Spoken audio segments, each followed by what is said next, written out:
All right, so everybody who is joining us today and probably will join a little bit later is going to get a copy of the recording, as well as a copy of the workbook. So I'll jump right in. I just want to make sure, can you see everything that's on my screen? Yes, it looks good. Okay. All right, great. Good afternoon, everyone. Thank you for joining me this afternoon again for our senior living options workshop, where we're going to be talking about some of the differences between, what are the options, what do campuses look like. My name is Olga St. Pierre. I am a senior living specialist. I am a real estate agent by trade, with serving clients in New Jersey and Pennsylvania, and of course, having connections pretty much anywhere in the United States and Canada. So I just want to share a little bit about me, and then we're going to jump right in.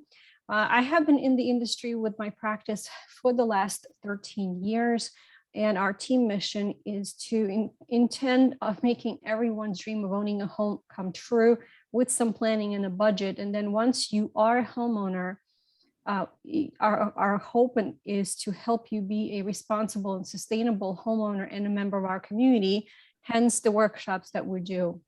Our goal with these workshops is to help you understand and take some of the information that you see online on social media and make it relevant and something that you can take with you that pertains to our local community, right? Not something that you hear that is happening in Texas or California. Again, we can help you relocate and find your favorite new place anywhere in the United States and Canada. We understand that moving and downsizing and figuring out these options is very stressful, and the amount of information is overwhelming. So we hope to help you with our concierge service, with our moving service, to make this as stress-free as possible. So think of our concierge service as pretty much Amazon.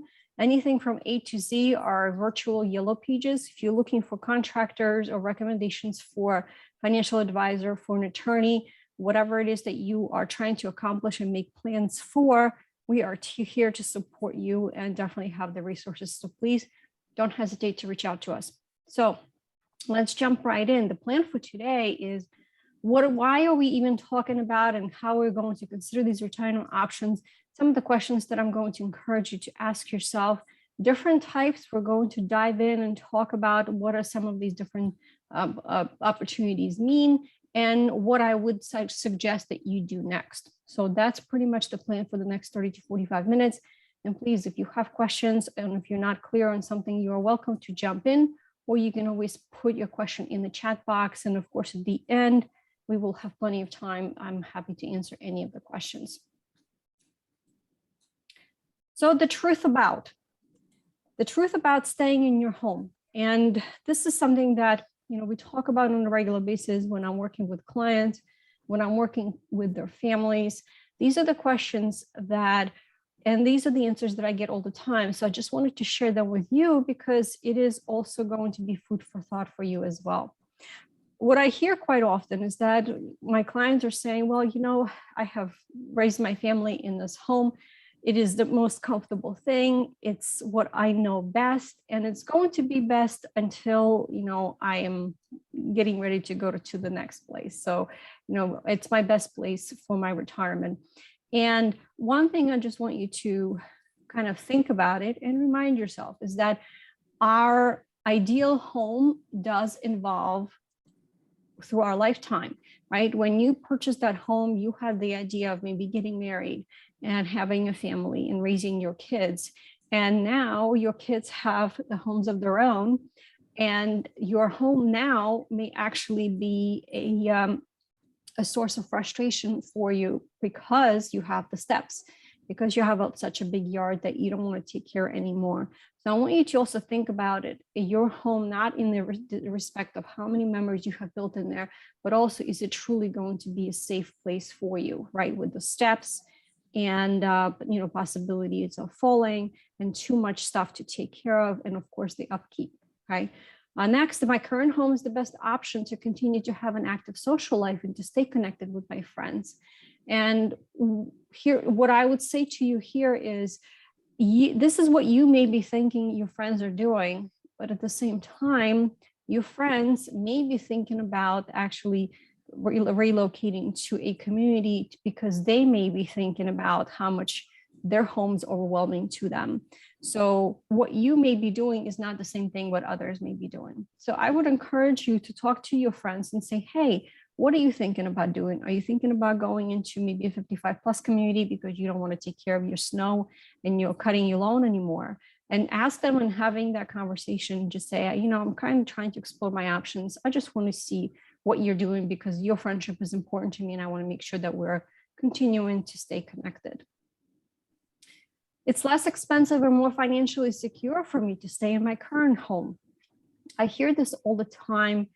And what I always suggest to the family and to the clients is that just because you don't have a mortgage on your home does not mean that you have, or you're not going to have expenses that may be coming up. I want you to think about your home's maintenance and how old it is, right? What we're talking about are some of the major components of your home that also grow old, and the wear and tear does happen. I want you to think about your roof, your windows, your heating and air conditioning, your siding, right? All those things that if your roof starts leaking, it also creates other problems that need to be fixed.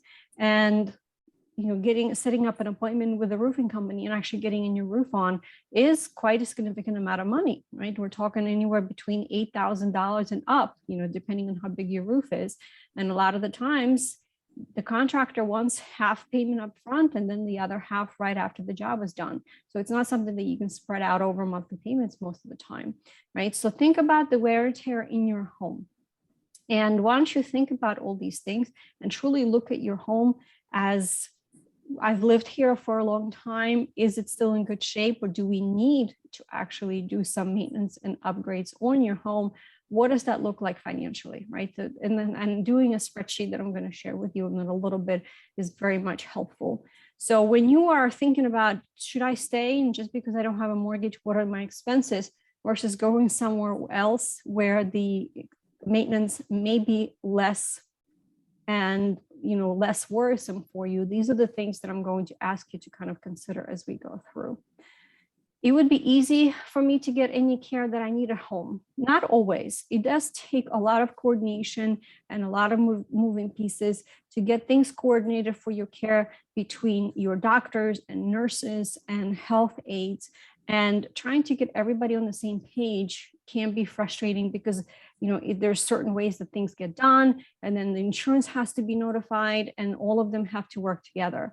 So when you are in a campus setting, when you are in the community setting, there are people who are there whose only job is to get all these things coordinated on your behalf to make sure that you are well taken care of.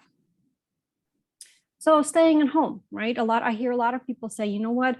They're going to carry me out in the box. This is my last place. I've heard many variations.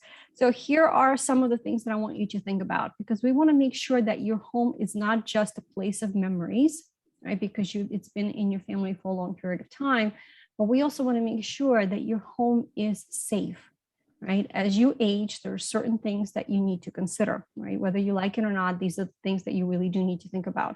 So we need to have a plan, and we need to figure out and set up these things. So the first question is your home safe? Or if there's certain things that need to be done in your home, maybe we need to make some modifications. What we like to help out is provide you with a home safety assessment that can be done to every single room of your home, as well as the outside, to make sure that your home is safe. And most important things that we look at is to make sure that you have very little clutter, that your hallways are wide enough if you end up needing a walker or a wheelchair. Because a lot of the times, falls are the leading cause of death for seniors when they become age 65 and older. Do you have security outside? Are the steps going upstairs are getting too steep? Do you have railings? Do you have support in your bathroom? Right. So these are just a couple of things, to name a few. Access to healthcare and personal care. And that also depends based on your health, right? Is this something that maybe you don't need just right now, this minute, but you will have to face it down the road? It could be sometime this year, maybe down the road, whether it's for you or your loved one. right? And there's a couple of questions that you can ask yourself. Is this something that you just need maybe to have someone help you get dressed, or someone to help you maybe shop for you, right? So these are all the important questions that go under your personal and healthcare considerations. Next, let's talk about finances, right? It's financial resources are critically important on what do we have available now and how long those resources are going to last you to fund your living, right? Medicare coverage, what does that mean? What are the requirements that you will need to meet in order to get covered for the expenses that you're looking for? Physician is going to have to create a care plan. There's also private insurance, or you're going to use your own funds. And how much funds do you have? Because, the older you get, the more care you need, the more expensive the care is going to get. So how much your funds are going to last you, right? So it's important to have a good idea and good understanding on where your finances stand. Access to transportation. If you are driving now and everything is okay and you feel comfortable, that's great. But do you think that at some point down the road, you may have issues? Maybe you don't see well anymore. Maybe you have some, issues with figuring out space around you, right? Because of your health considerations. So if those things are important to you, that's part of the personal care where you need to have someone to help you either take you to a doctor's appointment, maybe take you to your social activities, or help you shop. And of course, access to social interaction, right? Adult daycare is one of the least expensive ways for you to still stay active, to have something to eat, and to have some social interaction with other seniors, just to have some conversation, play some games, right? And for all of these things, you need transport. Either you're going to transport yourself, or you need to have someone come pick you up. So when we're talking about considering retirement living, from those of you that have attended my previous workshops, I am a big believer in having a notebook or notepad. Don't keep these things in your head, because all it does, it just makes you more frustrated. And it's like a never ending hamster wheel that just sits in the back of your mind and just, goes on and on and on, and basically saps you of your energy. So what I encourage you to do is I have this list of questions for you. I encourage you to take some time after this workshop and to ponder the answers to these questions and truly ask yourself and say, you know what, I want you to be honest with you, right? I want you to look into the mirror and say, I want you to be honest with yourself, because you are the most important person to yourself. And these are the questions that are important to get answers to. And if you're not sure of an answer, jot down some thoughts and say, well, do I have difficulty driving? Well, I don't right now, but I can see myself getting worse. I can see my vision starting to really go. And what does that mean in time frame? Maybe I don't know, but it's something for me that I need to put a check mark, because it's going to become a challenge soon enough. And I need to stop and think about it and consider it. Okay. So these are the questions that I want you to jot down and start thinking about. It may take you a couple of days, right, or a couple of weeks to write them out and get some thoughts down, but it's important for you to consider all of these questions as you are doing your research. So let's jump in and talk about the different senior living options. I found this graph very helpful because most of us are visual people. So it's kind of like nice to know, here are some of the amenities that are provided in different senior communities. And here's what is actually offered, right? So if we're looking for something that is the most comprehensive, everything that would be covered, right? If this is something that's what you were thinking about, then let's look and see, right? The most ones that are comprehensive, and also depends, of course, on the level of care that you're thinking about. So assisted living, personal care at home can help you with all of those things. And if you are heading into campus living, right, where you actually downsize and move on into some kind of a maybe continuing care campus community, or just one independent living, depending on what your needs and desires are, memory care and skilled nursing is where it's going to cost you the most amount of money, because this is where you or your loved one is going to need the most amount of care, right? It's going to be hands-on. A lot of times it's 24 hours a day. And this is where the funds are going to be the most significant for this care. And the continuous care community think of that as a campus, right? You have a few different kind of areas. And then as you need more care and as you need more help, you can move from one campus to the other. However, you are staying just in one place, but just switching buildings. And there are people that are there to help you make the transition as easily as possible.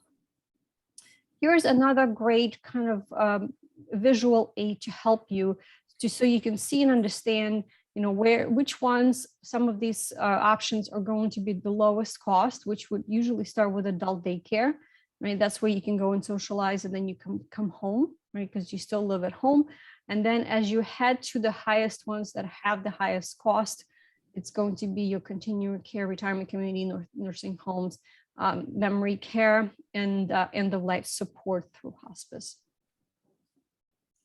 Let's talk about each individual one in just a little bit more detail. So independent living communities are also called active adult. A lot of the times there is age restriction, right? You have to be at least 55 years of older that you can enter the community. The good thing about these places is that you don't have to buy in some of these, right? They can be age restricted. In some places you will actually have to buy a home, but there are quite a few communities where you can just rent an apartment, right? It's you renting the apartment. They have some communities and some amenities inside for everyone to use. It could be a clubhouse, it can be a pool, maybe some tennis courts, okay? They also have 55 plus condos where you actually buy your own place, but it's not a full-size house, okay?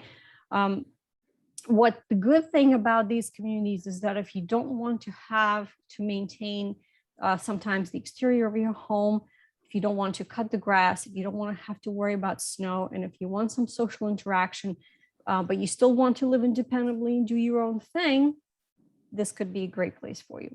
A lot of the times when we're talking about a continuing care community campus, the first step on that campus is going to be your independent living section, okay? What I suggest to you is that as you're trying to explore different options, I have checklists for each of these options. So that way, if you are visiting an independent living community, you have these questions that you can ask to make sure that you're not forgetting and you're not missing anything. So please let me know, and I'm more than happy to share these checklists for you for every single type of community that we're going through today. Assisted living is a little bit more hands-on, where it may be a great option for individuals or loved ones who need assistance with activities of some daily living, right? You're still living independently, but you may have someone coming into your apartment or your home, maybe once or twice a week, help you cook, help you clean, maybe do some other things that you are starting to feel difficult to do on your own, okay? Think of this as an option if you're in independent living right now, but this is something that you may need some more care. This is where assisted living community may be a good option for you, okay? Some of the standard services are usually offered, right? If you don't want to cook, you can actually have some dining options. There is supervision, there's security, there's transport if you want to go somewhere, but you don't want to drive yourself. What I also like about these communities is that they have a senior-friendly designs when you are choosing a place to stay there. They're well lit, they're easy to navigate. And I know some of the communities actually have some of the more modern technology like Alexa, where, if God forbid you fell, you can just call the Alexa and say, I need security, I need help, and someone will be right there.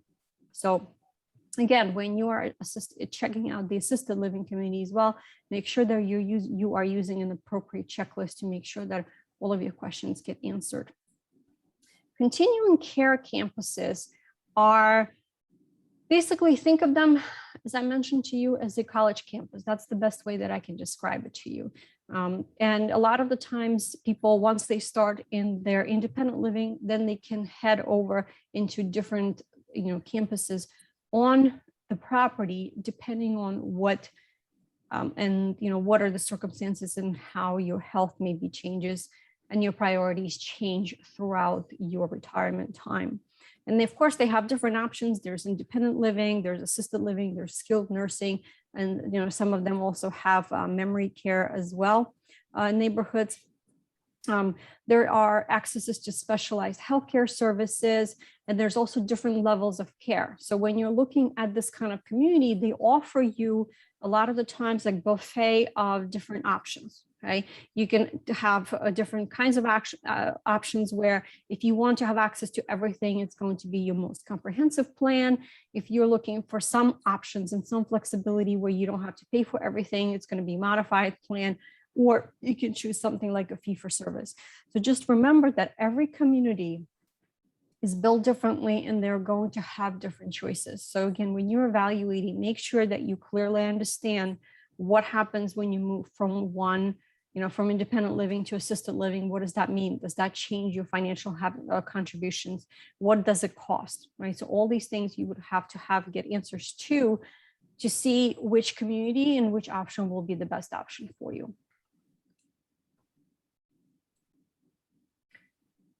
Next, let's talk about kind of figuring things out and planning, right? So if you are thinking about, well, this continuing care community sounds really great because I don't have to worry about it. I just make my payments and then I have my monthly fee and then I'm going to be all set for life. Or if you're not sure because you say, well, I don't know if I really need a community right now. I really want to stay at home. This budget is a great way for you to kind of put two community in your home together or against each other and kind of figure things out, right? This is what I was talking about budgeting, that if you want to stay at home, what do you need to do in terms of modifications to your home and how much does it really take and how much it costs for your home maintenance for you to live at home. So we can definitely send you this budget sheet and it's important for you to figure out what your budget is right now versus where you may want to go and what is it going to cost you to live at that new location as you're kind of trying to figure out what financially, what may be the best option for you. Because I can tell you that it's really is a reality check of when you are doing the budget and you realize just how much it costs you for you to stay at home. And there's always the possibilities of you getting hurt or maybe falling, and there's nobody around to help you, versus being somewhere where it's safe and you are surrounded with caring staff and you can just truly not have to worry about it, have the stress over home maintenance, and just enjoy your life and be with friends and enjoy different hobbies and other things. All right, nursing homes and rehabilitation communities is the next step up. And what you will see as these homes are popular for someone who was just in the hospital and they need some time to get stronger, get back on their feet.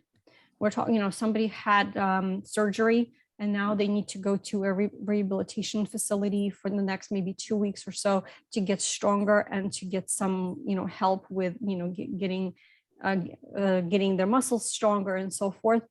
And sometimes it's a short-term option and sometimes it can be long-term medical stay, right? It all depends on your health. For those places, the good thing about them is it is round-the-clock care. And the challenge, of course, is how are we going to pay for these facilities? Medicare pays for your rehab portion, which is the first 2 weeks or so once you get into this community. However, after that, it is definitely options that you need to consider. So that's when we were talking about having idea on your finances and how long they're going to last you is so important, because most of these homes, when they need around-the-clock care, is going to be payment on you, right? If you have private insurance, if you have personal assets that need to be used, if you qualify for Medicaid, it's in these communities usually have a certain amount of Medicaid beds available. So there's a lot of things that you would need to consider, okay? And again, nursing and rehab communities have their own checklist for you to take a look at to see and get your answers.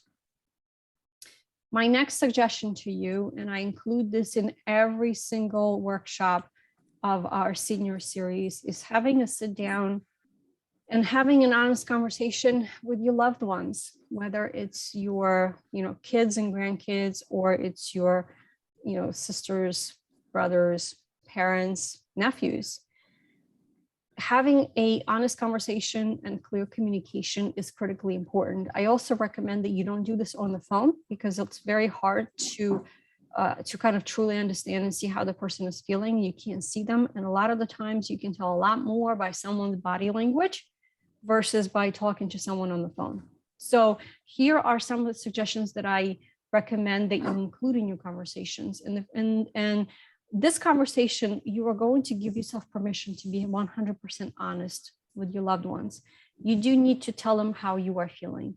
If you are scared and you're not sure, you need to let them know, because your family is there for you. They want to make sure that you are cared well for.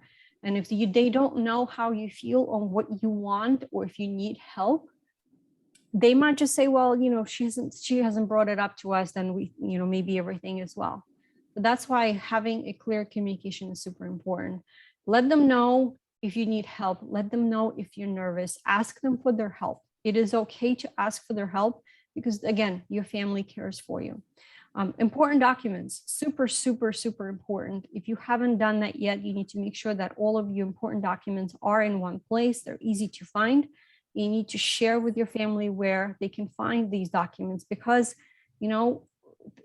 things and perspectives can change and shift overnight. Today you're feeling fine. Tomorrow, God forbid, you had a heart attack and you're now in the hospital and you're not able to talk. So your family needs to know, what are your directives? What happens if this happens and you're not able to make decisions for yourself, yet you're still with us, right? So your directive, your will, your list of accounts, your insurance, all this information needs to be one place. Who will be in charge? I want you to think about, if something happens to you, you're not able to make decisions and you're still living, or if you pass away, who is going to be the executor for your estate? Who is going to be the person in charge to make sure that everything gets taken care of? And, if you're still around, what are your wishes? Do you want to stay on life support, or you want to be taken off life support? These are the things that most of us do not want to think about. Yet, if you do, and you truly sit down and talk about it, it's going to make handling these tough decisions and answering these tough questions so much easier for your loved ones. So that way they want to make sure that they do everything as your wishes. But if they don't know what it is that you want them to do, or what you wish that they would do, then they're going to make a decision to what you think is best, and they may not be the best decision that you would have had them make. Who is your attorney, your financial advisor, your accountant? Think of them as your team. These are important people to help you make the best decisions towards the end of life and for your family. And your family also needs to have access to them, and they need to know their contact information as well. And of course, as I already mentioned to you, what are your wishes? Ways to live with purpose, stay active. This is also important for you to consider, is that, a lot of us, my parents say the same thing. Well, when we retire, we're going to do X, Y, and Z. Well, I want you to actually make a promise to yourself that if you haven't retired and you're making your plans, you actually want to retire and live with purpose, right? Most of us want to make a difference and leave some kind of impact. What does that mean to you, right? What is your fire in your belly? What is your passion? Do you have hobbies? Do you want to volunteer? Do you want to establish or contribute to charity? I really want you to think about those things too. You know what? Use your notebook to write these things down, right? If you are staying busy and you are enjoying your interactions with others and you're doing something that truly means a lot to you, it makes a huge difference versus just being retired and not doing anything and just staring at a wall all day long. So think about those things. You can always, if you don't have a charity of your choice, or maybe something, that a hobby or a group to join of something that you want to do, guess what? You can always start a new group, get some people together, and have fun doing something that you truly enjoy. So here is what I'm asking you to do on what's next, right? People were like, Olga, well, this is all great and this is all great information, but what do I do next? Well, here are my suggestions for your game plan. So number one, again, get a notebook going. Okay, it is going to be planning for my retirement, planning for my golden years, however you want to call it. Next, I want you to answer the questions that I already mentioned to you under having the conversations with your loved ones, and actually set up that time. Set up that as an appointment. Ask everyone to be present, that it's going to be extremely important, and make sure that everybody gets on the same page. If you decided to stay in your home, I am more than happy to send you your safety assessment checklist. I'm more than happy to do it for you. That means that we will have to, I will come out and visit you or your loved one's home and we sit down and figure out and see what needs to be done and what will it take to make sure that your home is safe for you to stay there for your golden years.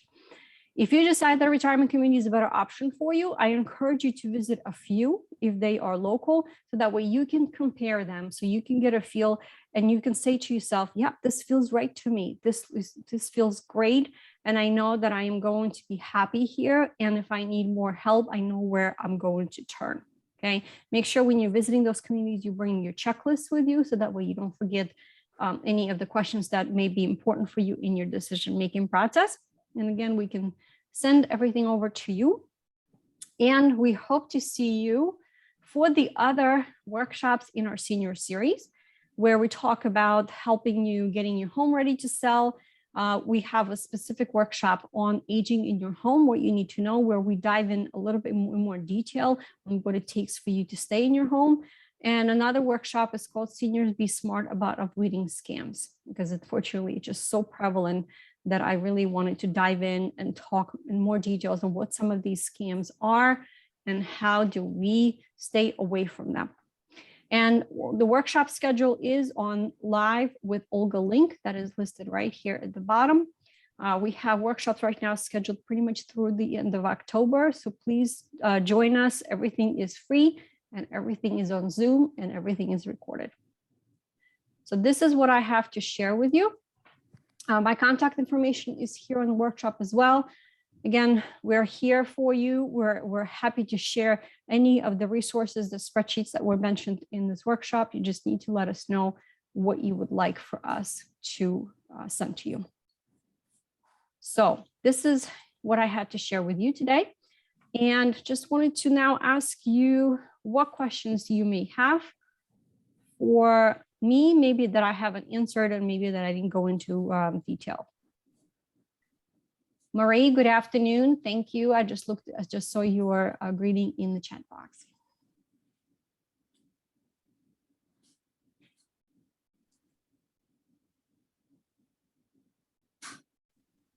Yeah, we're also listed a workshop schedule in the chat box for everyone as well. All right, anyone who wants to jump in or type in their question, you're more than welcome to do it in the chat box, or you can just unmute yourself. Jane, very helpful information. Oh, it's my pleasure. Thank you so much for joining us. Jane, we want to make sure we have your email address to send you the workshop recording and the copy of the booklet. So if I'm not sure if you signed up through the Burlington County library system or through Eventbrite. Olga, we have all of Jane's info. I was talking to her. Yeah. Okay. All right. Perfect. All right. Perfect. Anyone else can think of anything else? No. All right. Well, Nancy, did you have something too? Yes, I do. We're looking at, I'm in California, and we are looking at a retirement community that has not been built yet. And it'll be 2 to 3 years for it to be completed. My husband is ready to go tomorrow, and I'm a little bit hesitant. We've been in our home for 50 years. We own it free and clear. The money's not a problem, but we've always lived in a home. And this particular facility is a condominium complex. And I've never, been in that type of a situation. So it's kind of like living in a 5-star hotel. I don't know exactly how to say it, but it's a big decision, and I really appreciate your information. But it's kind of scary. Oh, absolutely. It's a big change, and you're not sure how you're going to take it because you're going for everything that's familiar to you. Right. And you know what I'm curious about your retirement community. Do you think they typically, they're pretty big communities. They typically build them in stages, like phases, phase 1, phase 2, right. and 3. So what I have seen is that, the phase 1 may be built faster, and maybe some of the community amenities may not be available right away to you. So I would inquire with them to see when phase 1 is going to be available and where in the community map, because they usually either start from the back and they work their way to the front, or they do it the other way around. So but I would tour as much as I can and talk to them as much as I can and just ask them, and if it's a national company, because some of them would have campuses in different parts of the state or in different parts of the countries, ask them if they have the similar community somewhere else. This way you can reach out to those representatives and ask them, can you put me in touch with some of your current residents, and I can talk to them about their experience about living on this, in this community. That might be another way for you to get familiar, so that way you know what to expect if that is going to be your community of choice when your location is built. Thank you. We have actually done that, and this particular organization has 5 campuses, but they're all on large properties, like 60 acres, and most of them have bungalows and that type of a thing.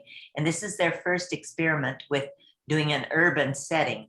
So I have visited 2 of their campuses, one in San Diego and one in Thousand Oaks, and everybody seems to be very happy, but it's all old people. And I'm 77, so I guess I'm an old person according to my grandkids, but I don't feel like an old person, and we're both in excellent health. But we want to make sure we can make this transition while we are in good health, because it is the CCRC, and they you have to be in good shape in order to get in. So, sure. Yeah, it's just kind of scary, I guess. Absolutely.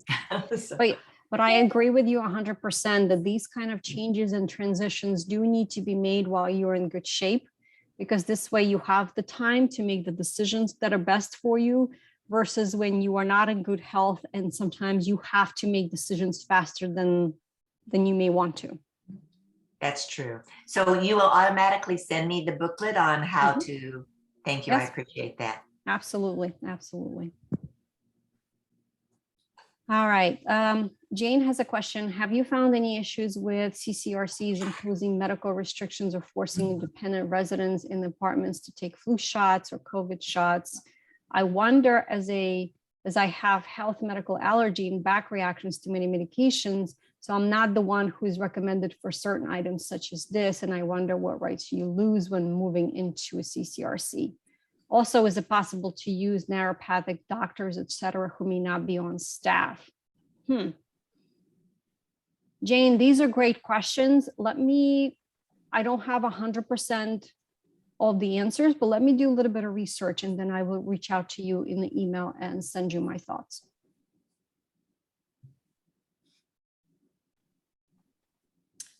All right. Of course, my pleasure. All right. Kevin, ladies, thank you so much for joining me. I will reach out to you once we have the recording and the copy of the booklet ready for you. And Jane, I will get you the answers as well. Thank you so much for joining me today. We hope to see you again and another workshop in our senior series. And you have a great rest of your day. Thank you so much, everybody. Yes, thank you. My pleasure.